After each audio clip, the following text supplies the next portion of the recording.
Conference was a special thing. Girls volleyball with the win yesterday. In media, we said our hope was to kick off the week with that stuff, and then us getting a win at home, and then peaking at the end with football, really getting a good one. I want to say thank you to the student body government, the leadership, our president Hasner, and then our athletic department for throwing the tailgate. I thought the students made a big difference. The crowd in general was pretty special, and anytime you have something like that, you want to say thank you. The last thing I'll say is I don't know that this was pretty, but the first game of the year, maybe that's just part of it. But what our guys did show is some real fight and resolve, and when we were dead in the water, I thought between their heart and our fan spirit, there was a chance to get back in it, and I'm really thankful for that. Now, we're 19 of 43 from 2, while shooting 50 from 3. That doesn't seem to make very much sense. The 12 missed free throws are a big deal, but I'm just going to say Johan's 3 and Xander's 3, and then their free throws down the stretch made a huge deal. But apart from that, we actually played defense today enough to keep us in it for a little while. The 41% field goal percentage on defense was probably the difference. And hopefully our offense will catch up quick, and we'll use the next couple of days to do that before the field is 68. So today was a real blessing to us, but the biggest thing for me is FAU comes first. Coach, any questions? Coach, you mentioned early on how Johan made a big impact in the game. Even in his last game against Florida Tech in the exhibition, he made a big impact. Coming in as a freshman, how is his role as a player down the line going to play a big role for this team? To be honest, some of it we didn't see coming. Right now we're looking for lineups and matchups and different kinds of things. You can probably see from the Florida Tech thing, like we're trying to figure out some things with Nico's foot right now. So in that gap, it's next man up. And our next man up just happens to be a 6'6" freshman that went 3 of 3 from 3 and hit the biggest one of the day. And so we're really thankful for him. I also thought once he figured out how to stop getting refusing the ball screen, he was better on defense, and he can give us some of that. So I think as good a freshman point guard you're going to find in our conference, and we're really thankful he's with us. John? Well, you mentioned it wasn't pretty for you to see that type of resilience in game one. That's gotta give you good confidence heading forward to see the fight. Yeah, there's two resilience that matter. The in-game resilience I thought was pretty special, and then these next 4 days before we go on the road will matter, because we like to play about 10 guys. We want to score a lot of points, but at the end of the day, there's going to be 1 or 2 people that come in here and get interviewed, and it's certain people's nights on certain night, and our guys got to be resilient tomorrow and the next day, so we realize they'll have a turn also. But as long as those 2 things keep fighting, we'll get better at the layups and free throws. Richard? Coach, one thing was present in this game from start to finish, blocks. How much does that speak to the team's defensive intensity, whether it's at the start of the game or in the final minutes of the fourth quarter and overtime?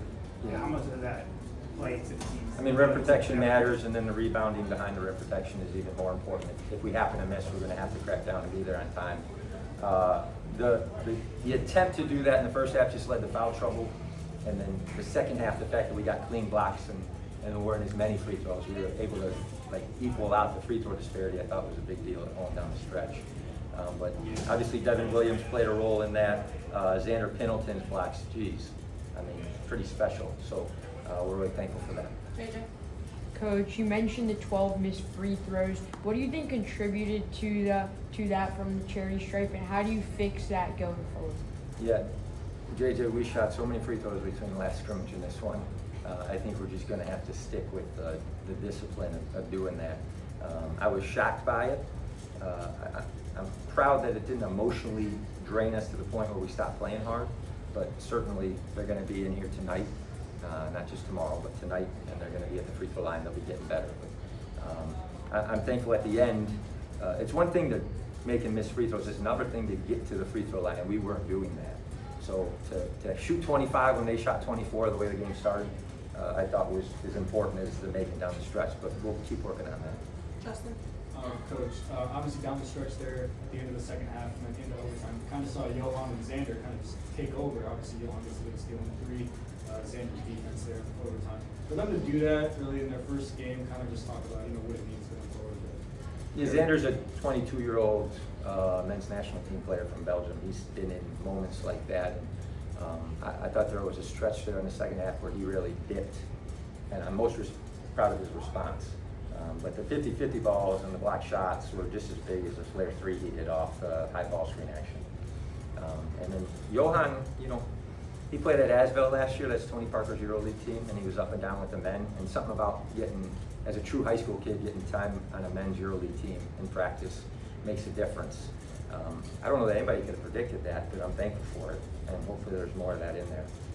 Coach, without ever being in with this group in a clutch scenario down the stretch, was it more of a gut feeling how you did your rotations and who was on the floor at that time? Yeah, it was a gut feeling. I thought Coach Fee did a great job. He helps with the rotations and the subs, and I told him we're going to cut it down, and then at most we were going to do Isaiah Elohim and Johan back and forth, and we were going to close where we had it.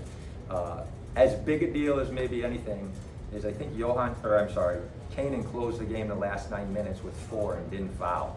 And to play that whole stretch and then overtime and then to give us the 19 points after sitting that long. And that 3 he hit on the left side of the floor was huge. I thought that was a big deal. So we were going to terminate with Kanan. Johan and Xander just made plays almost on their own. And then the other guys just really did a great job of making sure there was enough space for us to make good plays. Angie, last question. I also want to mention about the defense. So we had Devin had 10 rebounds as a whole and 9 steals as a team. And Devin contributed to about a third of the team's defensive rebounds, or rebounds in general. How will you take that defense from this game and contribute it to your next game? I think concepts of our defense were elite. I think our defensive rebounding we really struggled with last year, and I thought there was a step forward there tonight. It's not where it needs to be, but it's better than it was. Devin Vanderpool is everything good about Paradise. He's come back twice now. He had 24 the other day, and if you want to see if he can impact the game, even if he's not scoring, just watch tonight. I love that kid. I trust him. The fact that he stays means so much to me. And really, we just be honest. We couldn't guard the big kid in a pop from 3, and we really struggled to guard the 2 guards. BC did a great job of setting up purposeful refusals, and we couldn't keep them from doing it. And I thought Johan, Kanan, and Dev finally sat down and gave us a chance. But for sure, Dev Vanderpool is part of the heart of everything we do. Thank you, Coach. All right, have a great night. Thank you.